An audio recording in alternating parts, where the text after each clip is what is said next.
The pounding hit my door like a battering ram, hard enough to shake dust from the rafters. It was fully dark, the kind of mountain night where sound carries too far and light feels suspicious. Flashlights sliced through my cabin windows. Someone shouted my name like they owned it. I grabbed my phone and stepped into the hallway just as a voice barked, "Community enforcement, open up now." Through the glass, I saw 3 men in matching jackets I had never seen before, standing like they were serving a warrant. Behind them, at the edge of the driveway, Vanessa Crowell stood with her arms folded, yelling that I was in default, that the property was under HOA authority now, that she could enter if I refused.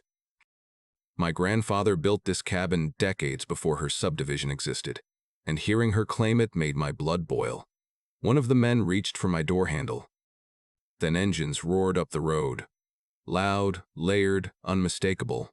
Multiple motorcycles. The men froze. One actually stepped back. That was the moment I understood. This was not a warning. It was a takeover attempt, and worse was coming. If you want to hear more true stories like this, make sure you hit that subscribe button to Fenceline Find Files. And tell me in the comments, where are you watching from? 2 weeks before those fists hit my door, the loudest sound on my land was wind in the cedar trees. I inherited the cabin after my grandfather, Walter Mercer, passed.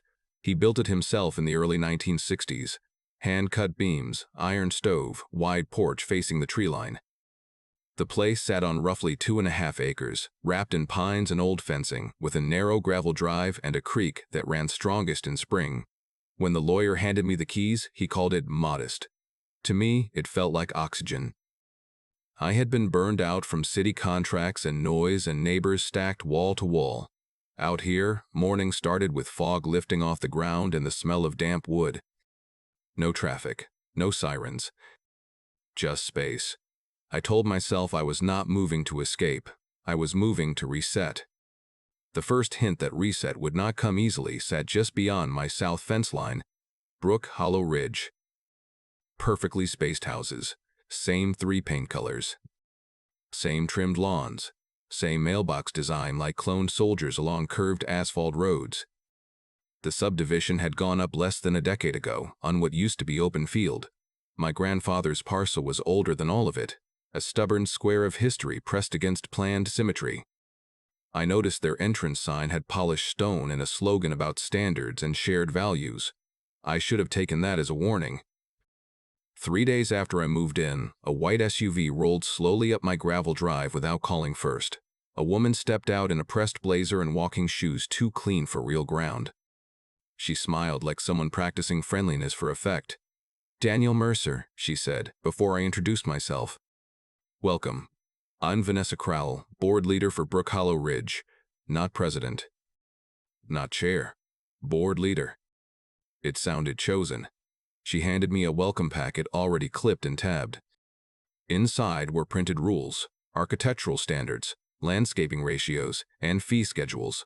I told her she must have the wrong property. My land was not part of the subdivision. Her smile didn't drop. It tightened. "Yes and no," she said. "Your parcel sits inside our long-term community map. The developer always intended inclusion. We're correcting that administratively. Administratively. Like history could be edited with a form." I told her the cabin had been here for decades. She nodded as if indulging a child. Legacy structures still fall under modern compliance eventually. The way she said compliance made it sound like gravity. I kept the packet but did not sign anything. She walked my porch perimeter while talking, taking notes I had not agreed to. Before leaving, she added, "We'll schedule your orientation inspection soon." Inspection. Orientation. Words that assume consent. That evening, I mentioned the visit to the woman at the corner mailbox cluster where the paved road met my gravel turnoff. She introduced herself as Ruth Delgado, lived in the subdivision since the first build phase. She listened without interrupting, then lowered her voice. "If it's Vanessa," she said, "document everything." I laughed, thinking she meant paperwork neatness. Ruth didn't laugh back. "She expands boundaries," Ruth continued. "On paper first, then in practice. Always near edges, always where records are older." I asked if she meant mistakes. I mean patterns, she said. Over the next week, small things began appearing. A bright survey ribbon tied to my fence wire that I had not placed. A chalk mark on a boundary stone. A laminated notice about approved outbuilding colors taped to my gate, addressed to lot pending integration. I assumed clerical spillover. Big developments generate messy records. I removed the tape, tossed the notice, and kept clearing brush along the creek. Still, the feeling that someone was sketching over my property lines without permission stuck with me like a splinter. Then came the second Vanessa visit, this time with a tablet and a man carrying a measuring wheel. No appointment. She spoke warmly but never asked questions she did not already believe she owned the answers to. She referenced setback distances and visual harmony. I repeated that my land was not governed by her association. She said, "We'll reconcile that soon." Reconcile sounded like a threat disguised as teamwork. Ruth later told me 2 prior boundary owners had sold under pressure after temporary compliance disputes. That phrase bothered me more than outright conflict would have. I still believed bureaucracy, not malice, was the cause. That belief lasted until the certified letter arrived. It required a signature. Thick envelope. Legal print. According to the document inside, I owed multiple years of back HOA dues, penalty fees, and assessment charges. Payment deadline, 48 hours. Failure would trigger lien proceedings against my property. At the bottom was Vanessa Crowell's name and board authority's seal. That was the moment unease turned into alarm. I drove straight to the county records office the morning after the certified demand letter showed up. I did not call Vanessa first. I wanted paper before conversation. The records building smelled like dust and toner. I pulled parcel maps, tax history, and the original subdivision plat for Brook Hollow Ridge. My grandfather's land sat cleanly outside the boundary line, boxed and labeled years before the subdivision was even proposed. I paid for certified copies and drove directly to the HOA office suite they rented near the subdivision entrance. Vanessa received me without surprise, like she had scheduled the confrontation in her head already. I set the county plats on her desk. "My parcel is not inside your HOA. It never was." She barely looked down. Instead, she turned her monitor so I could see a glossy color map with shaded overlays and crisp boundary curves. My cabin lot sat inside a softly tinted expansion zone labeled Phase Alignment Area. "Developer's master map," she said smoothly. "The county version is outdated." "It's certified last year," I replied. She gave a sympathetic smile that felt rehearsed. "Administrative lag is common. Our legal boundary intent controls." Legal boundary intent, not law. Intent. I pointed to the seal on my copies. She tapped her screen. "Two realities," she implied, and hers outranked mine. "You still have 48 hours, she added. "After that, enforcement escalates." "Enforcement of what?" "Non-compliance," she said. "Back dues. Standards violations. Refusal to integrate." I left before my temper made the meeting useless. That afternoon, the first bright orange notice appeared zip-tied to my gate. It cited exterior material inconsistency and unapproved rustic structures. My cabin, built before their board members were born, was now apparently a violation. By evening, a second notice was taped to my mailbox post about non-conforming fence character. The next morning, another about natural vegetation density. They were manufacturing a paper trail. 2 days later, Vanessa returned, not alone this time. A black sedan and a white SUV rolled in together. Vanessa stepped out with a clipboard. With her came her husband, Carl Crowell, carrying a camera, and a suited man I recognized from the township website. Leonard Pike, city council member and, as Vanessa proudly announced, her cousin. "We're conducting a compliance walk," she said, already moving past me toward the porch. "You're not," I answered. "You don't have jurisdiction here." Leonard smiled like a mediator posing for a photo. "We're just observing conditions." Carl began photographing my woodpile, my shed, my rain barrels. Ordinary things turned into evidence by the way he framed them. They spoke in technical phrases while walking, stacking accusations out loud so they sounded official. Unapproved accessory structure. Visual blight risk from road angle. Stormwater deviation possibility. It was theater, and I was the villain they expected to nod along. "Show me one county document," I said, "that puts my parcel under your authority." Vanessa flipped a laminated sheet from her folder. Another polished map, same soft-shaded expansion zone, no certification stamp anywhere. It looked impressive from 3 feet away and meaningless from 3 inches. When I reached for it, she pulled it back. "We're done being patient," she said. "Pay and comply, or face coordinated action." They left more notices on their way out, as if the land itself were already theirs. That night I organized every paper I had and went back to the county offices the next morning, this time asking for historical chain of title and pre-development surveys. That was where I met Nora Whitby. She had reading glasses low on her nose and the calm efficiency of someone who trusted ink more than people. "You're the cabin on Mercer parcel," she said after typing for a moment. "Older than the Ridge build." "Yes." She turned her screen toward me, layered records going back decades. Original deed. Survey pins. Boundary descriptions referencing creek bends and oak markers. Then she pulled the Brook Hollow Ridge subdivision plat. The line stopped short of my grandfather's land. Clean. Intentional. Filed and approved. "No overlap," Nora said. "Not even close. Can an HOA just expand onto an excluded parcel?" I asked. "Only if the owner signs inclusion," she replied. "Or a court orders it." I had done neither. She printed certified copies and quietly added, "If someone's telling you otherwise, they're betting you won't check." Driving home, the shape of it finally sharpened. This was not confusion. It was acquisition pressure. If they could force inclusion, they could force dues, penalties, liens, maybe even a distress sale. My grandfather's land was not a compliance issue. It was a target. By evening, my phone started buzzing with messages from numbers I didn't know. Screenshots followed. Vanessa had posted in the Brook Hollow resident forum. According to her, I was refusing safety standards, blocking inspections, and creating risk conditions near community boundaries. She called me hostile and unstable. Claimed I was operating unauthorized business equipment on rural land.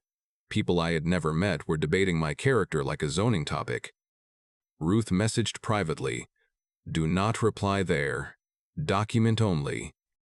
The next morning, a thick envelope arrived by courier, not mail. Inside was formal notice of an emergency HOA assembly vote scheduled for the following night. Agenda item highlighted in bold, authorization of legal action and enforcement measures against non-compliant boundary property owner Daniel Mercer. They were moving from intimidation to institutional attack. And they were doing it fast. The complaints started arriving faster than the mail could keep up. By the end of that week, I had 3 different reference numbers from 3 different departments: sanitation, land use, and environmental health, all triggered by anonymous reports about my property. The pattern was too tight to be coincidence. The first official knock came just after 9 in the morning. A county code officer stepped out of a marked truck, calm posture, tired eyes. His badge read Miguel Alvarez. Not hostile. Not eager, just methodical. "Got a cluster of complaints," he said. "Waste handling, illegal structure use, possible runoff violation." "You're welcome to look," I told him. He walked the property slowly, actually looking, not performing like Vanessa's parade. He checked the septic cover, drainage slope, shed wiring, fuel storage. Took photos, measured distances, asked normal questions. When he finished, he closed his notebook and let out a quiet breath. "You're fine," he said, "cleaner than most." "Can I ask," I said, "how many complaints came in?" He hesitated half a second. "More than average." Same tone. Same phrasing. "Retaliation?" I asked. "I didn't say that," he replied evenly. Then softer. "But I've seen neighbor campaigns before." He cleared the case on site and drove off without drama. That should have reassured me.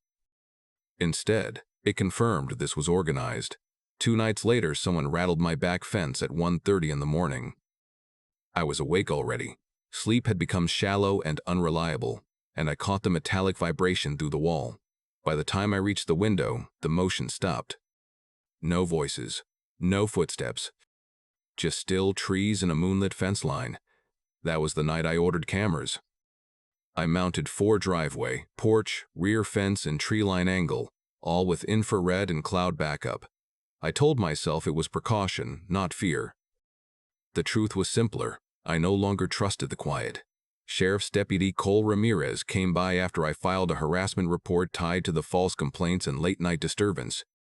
He stood on my porch, hat tucked under his arm, listening carefully while I walked him through the notices, the HOA threats, and the inspection stunt. He did not interrupt. When I finished, he spoke plainly. "None of this is criminal yet," he said. "It's pressure. Civil side. Ugly, but common. What about false reports? Hard to prove intent unless we tie them directly." I showed him the violation stacks and forum posts. "Document everything," he said. "Dates, times, screenshots, vehicles. Patterns make cases." Patterns. The same word Ruth had used. The cameras paid off faster than I expected. On the 3rd night after installation, motion alerts triggered at 2:12 in the morning. I opened the live feed and saw 2 figures at my side. Yard, not kids, not drunk wanderers. Slow movement. Purposeful. One tested the angle of my rear camera with a flashlight, trying to find its blind side. The other checked my shed door and fuel cabinet. They never forced entry. They were mapping. I exported the footage before sunrise. The next escalation hit my work. One of my longest-standing clients, Harold Benton, called me instead of emailing, which he never did unless something was wrong. "Daniel," he said, "I got a strange call about you." My stomach tightened. "From who?" "Woman wouldn't give a company name. Said you were under investigation for fraud and misrepresentation. Suggested I reconsider contracts." Fraud. Same word Vanessa used in the forum thread. I explained the situation. Sent him documentation. He believed me, but the damage was not theoretical anymore. Someone was reaching into my livelihood. Sleep dropped to fragments after that. I started waking at every engine noise. Every light sweep through trees felt deliberate. Anger sat under my skin like heat. Ruth came by with a thermos one afternoon and didn't pretend it was casual. "She's done this before," she said quietly on the porch. "Vanessa?" Ruth nodded. 3 years ago, the Halvorsons. Edge property near the drainage reserve. Suddenly they had violations, inspections, noise complaints. Then a forced mediation. Then they sold below value and left. Did anyone fight it? "They were tired," she said. "That's the tactic. Exhaustion." 2 days later, exhaustion turned into confrontation. A pickup truck with a magnetic door sign reading Ridge Compliance Services rolled straight past my gate and onto my drive without stopping. 2 men got out with clipboards and a laser measure. No uniforms this time, just branded polos and confidence. "Inspection order," one said, already walking. "You don't have permission to be here," I answered. "Authorized by association authority. You're trespassing." They ignored me and headed toward my shed. I stepped in front of the door. One tried to edge past with his shoulder. Instinct took over and I planted my feet.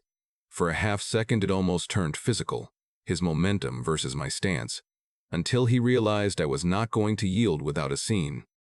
"Call your client," I said. "Now." He made the call. I could hear Vanessa's voice faintly through the phone speaker, sharp, irritated, telling him to proceed. He didn't. Not with my camera pointed at his face and my phone already dialing the sheriff's office. They backed off with forced smiles and drove out fast. That was the moment the truth settled completely. This was not rule enforcement. It was coordinated intimidation with contractors, complaints, social smear, and nighttime reconnaissance, all aimed at one outcome: pressure me into submission or sale. The breaking point came just before sunset the next day. An email arrived from a scheduling service, not even from Vanessa directly, confirming arrival of a contracted compliance and remediation crew at 8 the next morning to enter and correct non-compliant exterior conditions on my parcel. No permission requested. Just scheduled, whether I agreed or not. I made 3 calls that night, and I did not bother softening my voice for any of them. "Owen," I said first, "I need presence, not punches." He did not ask for context. "Address," he said. Blake answered the same way. Troy just laughed once and said, "Finally." They were my cousins on my father's side. All Army veterans, all riders, all the kind of men who understood the difference between escalation and deterrence. I told each of them the same thing: no threats, no fights, just visible support if a contractor crew tried to force entry in the morning. At 7:30 the next day, the mountain road stopped feeling empty. The first motorcycle rolled in low and steady, then another, then another. Matte paint, windshields dusty from distance, engines idling like restrained thunder.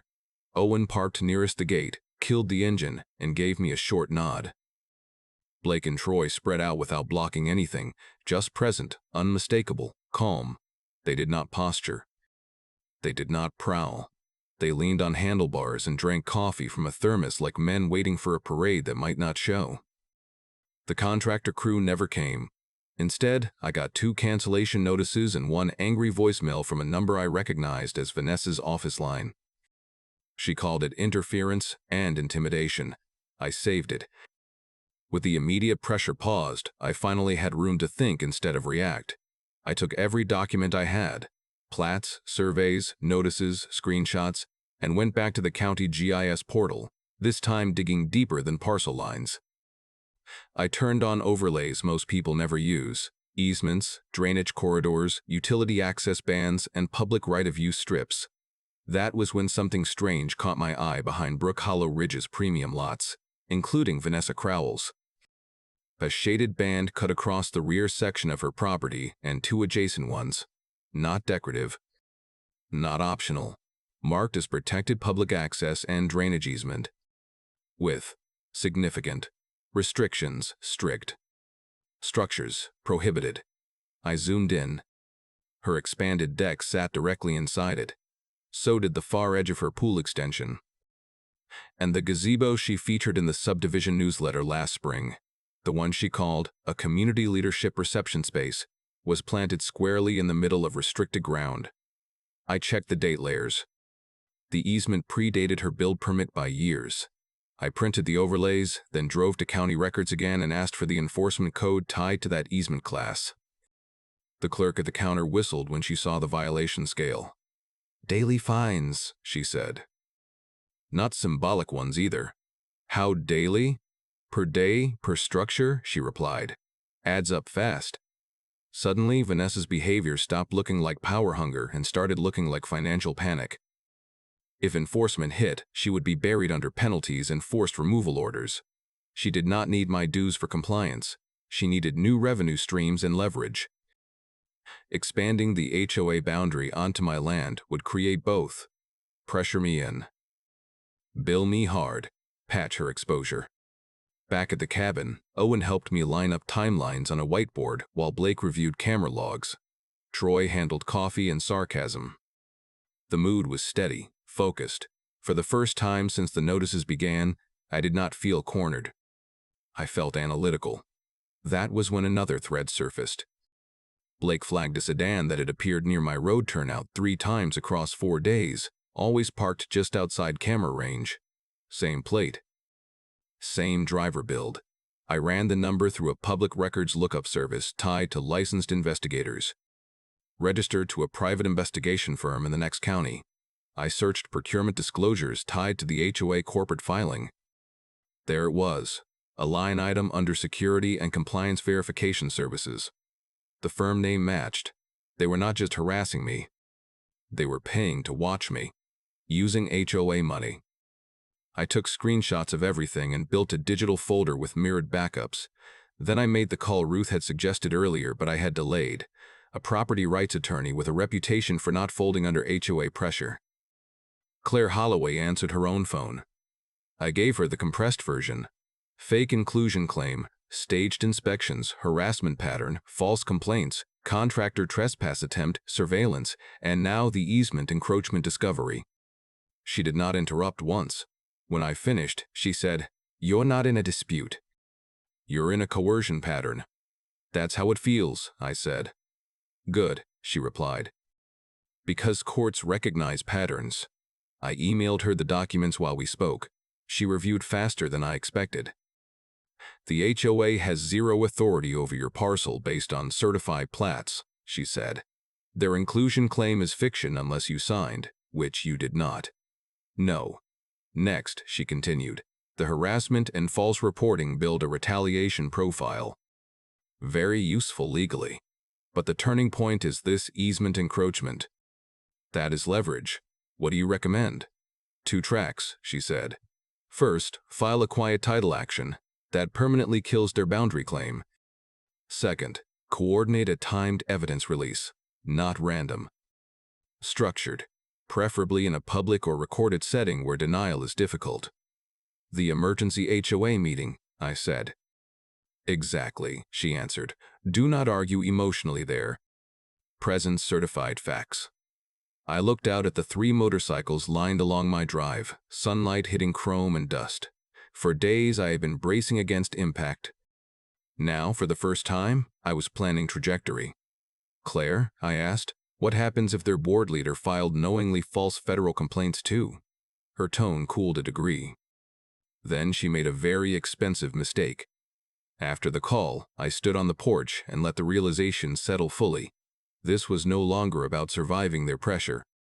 This was about exposing their fraud. I turned back inside, opened a new folder, and named it simply Full Release Package. I was done just resisting. I was going to bring the whole structure down. Once I stopped thinking in terms of defense and started thinking in terms of proof, everything I did changed shape. I upgraded the camera system first. Not just more angles, better redundancy. Driveway, tree line, gate, shed, and porch now overlapped coverage, so no single blind spot existed without another lens watching it. Audio capture went in on the porch beam and fence corner, fully legal on my own property. Cloud backup mirrored to 2 accounts. Timestamps locked. If Vanessa's strategy was pressure through noise, mine would be clarity through records. The next time she called, she did not know she was being archived. Her voice came sharp and controlled. You are creating a hostile perimeter presence with those bikers. The board considers that intimidation. Their family, I said. On my land. You're escalating. You scheduled forced entry contractors. That was remediation. It was trespass. The silence on the line told me she knew I was not improvising anymore. She hung up without a closing line. The recording saved automatically. Ruth helped more than she realized. She spoke quietly to 2 other longtime residents, people who had received selective enforcement notices before but paid rather than fought. They did not want to be public, but they agreed to written statements describing patterns, sudden violations after disagreements, inspection threats, selective fines. Each signed and dated. I scanned and encrypted every page. At County Records, Nora Whitby prepared certified boundary plats and chain of title packets with embossed seals, the kind judges prefer over speeches. When I thanked her, she slid the folder across the counter and said, "Truth wins slower than intimidation, but it lasts longer." Officer Miguel Alvarez called me that afternoon. "Got authorization for a formal survey verification sweep," he said. "Easement structures included." "Timing?" I asked. "Soon," he replied carefully. "Tell your neighbors to keep their schedules flexible." That was as close to a promise as a code officer gives. My cousins maintained what Owen called a boring wall. Visible, calm, lawful presence. Motorcycles parked, coffee mugs in hand, never blocking roads, never confronting anyone first. It worked. 2 separate contractor vehicles turned around at the road entrance without even calling. I began testing the leak channels next. I sent 3 slightly different pieces of harmless but trackable information through 3 different paths. One through a general inquiry email, one through a phone message to the HOA office assistant, and one through a community portal comment visible only to moderators. Each version contained a unique detail about a supposed delivery or inspection schedule. Within 12 hours, Vanessa referenced one of those false details in a warning email accusing me of staging activity. That told me exactly which channel she monitored personally and how fast she weaponized data. Screenshot saved. Timeline logged. Pressure makes careless people faster and sloppier. Her next move crossed into dangerous territory. A federal vehicle rolled up my drive 3 days later. Not lights, not sirens, just a quiet government sedan. The woman who stepped out wore a navy windbreaker with small gold lettering and carried a tablet instead of a notepad. "Daniel Mercer?" she asked. "Yes. I'm Agent Laura Chen, Office of Inspector General Liaison. I'm here regarding a disability benefits fraud complaint." There it was.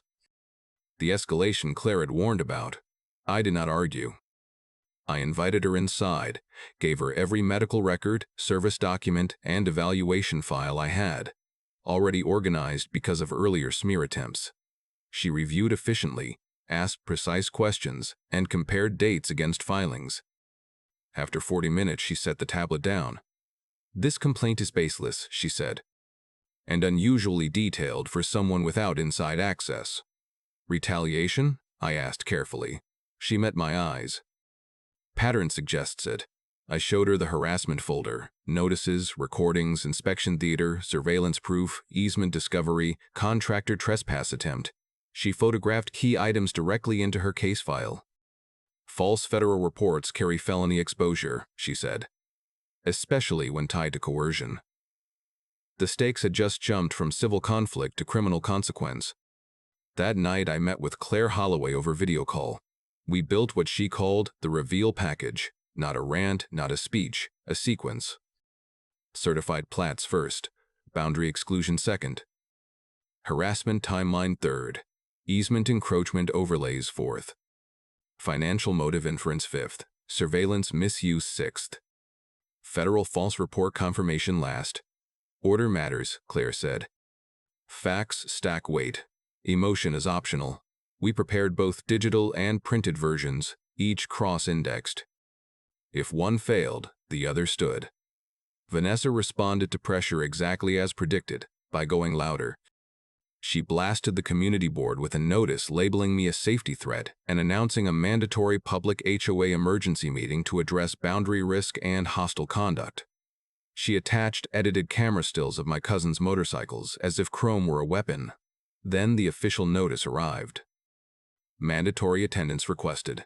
Enforcement authorization vote scheduled. Legal action motion prepared. Tomorrow night. I read it twice, then once more slowly, feeling something unexpected settle in my chest. Not fear. Timing. Everything was finally aligned. Evidence certified. Survey in motion. Federal investigator aware. Attorney prepared. Witnesses documented. Recording stored. And the antagonist overcommitted in public. For the first time since the first orange notice touched my gate, I did not feel hunted. I felt ready. By the time I reached the Brook Hollow Community Center, the parking lot was already split into sides. On one end, clean sedans, crossovers, and board member favorites parked in straight lines like an advertisement for order. On the other, 3 dust-lined motorcycles resting on their stands, sunlight catching chrome and engine fins. Owen, Blake, and Troy stood nearby with coffee cups, relaxed shoulders, neutral expressions. Not blocking anything. Not speaking to anyone unless spoken to. Presence without pressure. Exactly as planned. People noticed anyway. I could feel it in the way conversations paused when I walked past. Inside, the meeting hall had been rearranged for impact. Chairs packed tight. Front table raised on a temporary platform. Projector already humming. Vanessa Crowell stood near the screen in a slate blazer, perfectly composed, smiling like tonight was a victory lap instead of a gamble. 2 large men in black polo shirts with SE security stitched on the chest stood near the side walls. Not police. Private hire. Visual theater again. Leonard Pike sat in the front row aisle seat, suit pressed, city council pin on his lapel, posture signaling borrowed authority. He nodded to people as they entered, accepting murmured greetings like endorsements. I took a middle seat, not front, not back. A neutral ground position. Folder in hand, flash drive in my pocket. Printed binders stacked inside my bag. I did not open anything yet. Let them speak first. Let them commit to their version of reality. The room filled with layered noise, whispers, speculation, rehearsed concern. I caught fragments. He refuses inspection. Those bikers again. I heard he threatened contractors. Ruth slipped into the seat beside me without greeting, just a brief glance that said steady. Vanessa stepped to the microphone right on schedule. The room dimmed. First slide appeared. A wide photo of my cabin taken from the road shoulder with a zoom lens that flattened distance and made everything look closer to the subdivision than it really was. Community safety briefing, she began smoothly. Boundary compliance crisis. Crisis. Always escalate the label first. Slide after slide showed cropped images. My shed, my fence, my cousin's motorcycles, each framed to suggest intrusion instead of separation. She narrated with careful tone, never shouting, never ranting. Calm accusation lands deeper than loud anger. We have attempted voluntary resolution, she said. We have been met with hostility and intimidation. One of the security hires shifted his stance on cue. Visual punctuation. Then she displayed a still frame from my own driveway camera, obtained who knows how, showing Owen adjusting a lens mount. Caption: surveillance, escalation behavior. The irony almost made me smile. Leonard Pike was invited up briefly to clarify municipal cooperation posture. He spoke in polished vagueness about shared safety interests and responsible governance partnerships, words that sounded official while saying nothing verifiable. Applause followed from the loyal cluster near the front. Vanessa returned and advanced to the enforcement slide deck. Fines, liens, legal remedies, foreclosure pathways, numbers in red. Arrows pointing downward. Fear diagrams. This board cannot allow one hostile parcel to undermine collective value, she said. There it was, the real objective wrapped in community language. She opened the floor for brief comments, but only took supportive ones. 2 residents spoke about standards. One mentioned vehicle intimidation optics. No one mentioned the certified plats. No one mentioned the easement.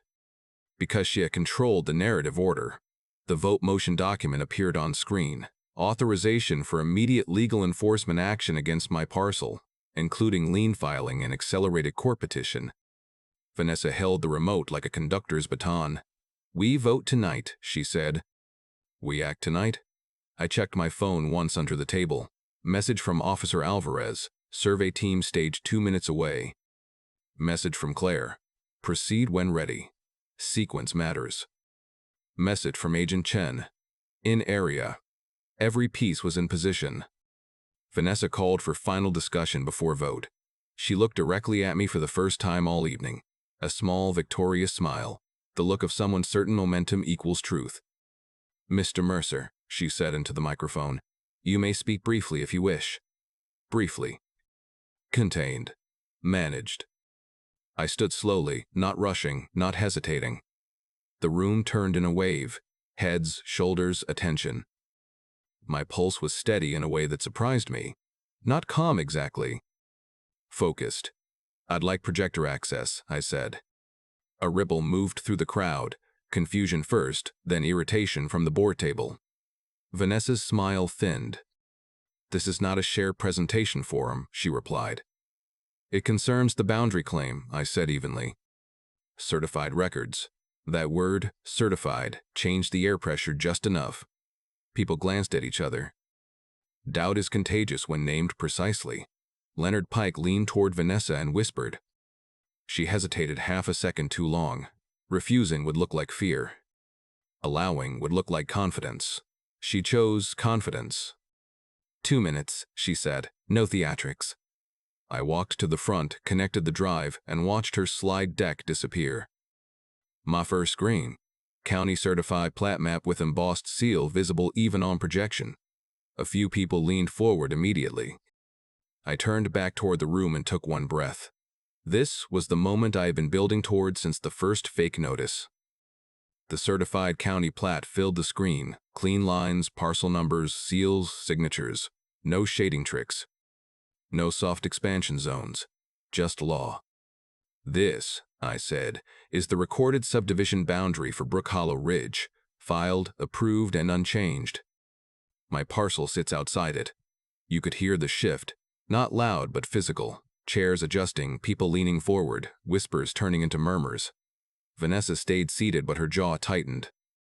I clicked to the next slide, chain of title timeline, 1960s deed. Survey pins. Transfer to my grandfather. Transfer to me. No inclusion document exists, I continued. No signed annexation. No court order. Which means every enforcement action against my property was issued without jurisdiction. Vanessa stood. Those documents are incomplete. I raised a hand slightly. Certified copies are in these binders for anyone who wants to verify after the meeting. I held one up. Embossed seal caught the projector light. Authority hates competing paper. Next slide, harassment timeline. Dates, times, screenshots, orange notices. Forum accusations. Contractor trespass scheduling. Audio clips queued. I pressed play. Vanessa's recorded voice filled the room. You still have 48 hours. After that, enforcement escalates. A ripple of recognition passed through the audience.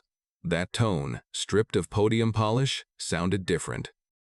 I advanced again. Security camera stills appeared. 2 prowlers at my fence line at 2:12 in the morning, testing angles and doors. Timestamp visible. Zoomed enhancement. Then vehicle logs tied to the HOA paid investigator contract line item. Association funds, I said, paid for surveillance on a non-member property. That landed hard. Leonard Pike shifted in his chair. One board member looked at another, eyebrows raised. The room was no longer divided. It was recalculating. Then came the easement overlay. Bright county GIS layer projected in color. Protected public access and drainage easement cutting directly across the rear of Vanessa Crowell's property. I zoomed. Deck. Pool extension. Gazebo. All inside restricted zone. This is the same certified county system, I said. Structures inside this easement generate daily fines and mandatory removal orders. Sound changed from murmur to open noise. That's misleading visualization, Vanessa snapped, stepping toward the screen. Context matters. Right on cue, the back doors opened. Officer Miguel Alvarez entered with a survey tech carrying a tube and tablet. He did not rush. He did not posture. He walked like paperwork follows him naturally. Evening, he said to the room. Since this property overlay is being discussed publicly, confirmation is appropriate. Vanessa's composure cracked at the edges.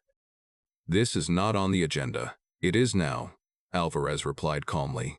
He connected his tablet to the projector input I still controlled. County layer refreshed live.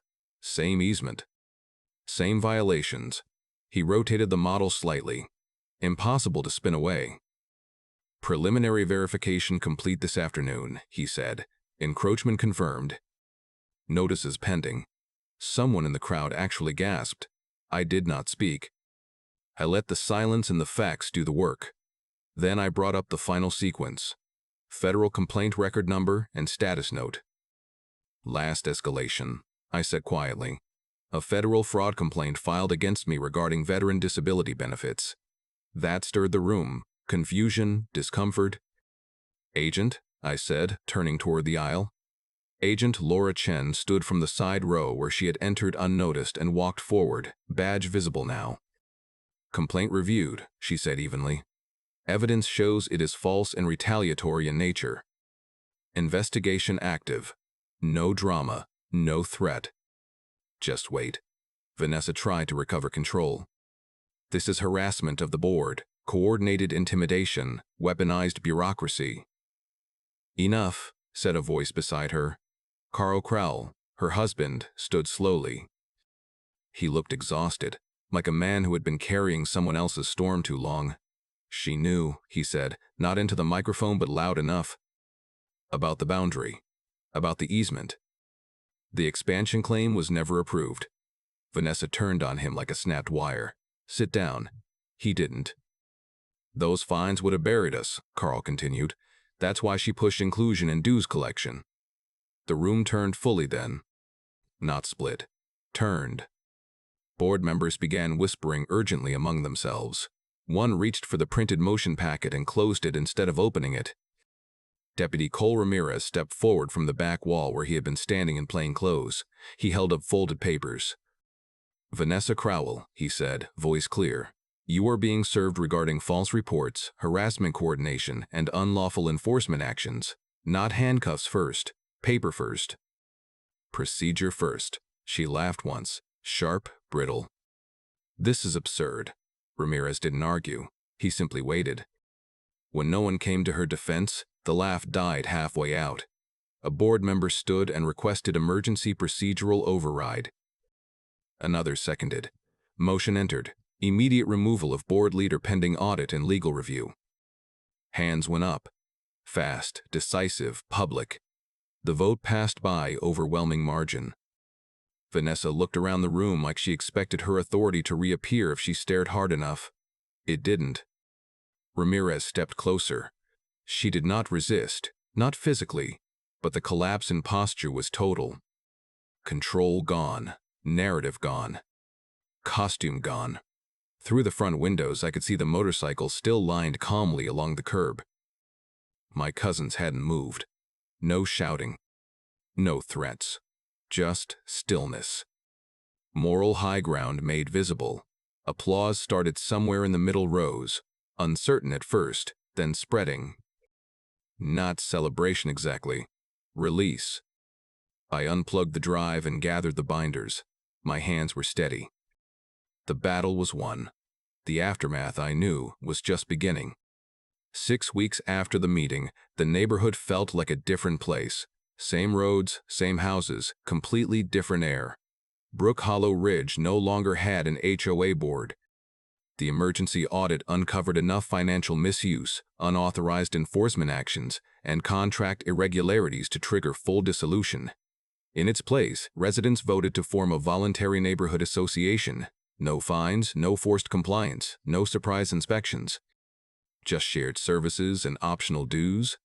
Participation by choice changed the tone overnight. Vanessa Crowell's deck, pool extension, and gazebo were removed under county order. The easement strip behind her former lot was restored and reseeded.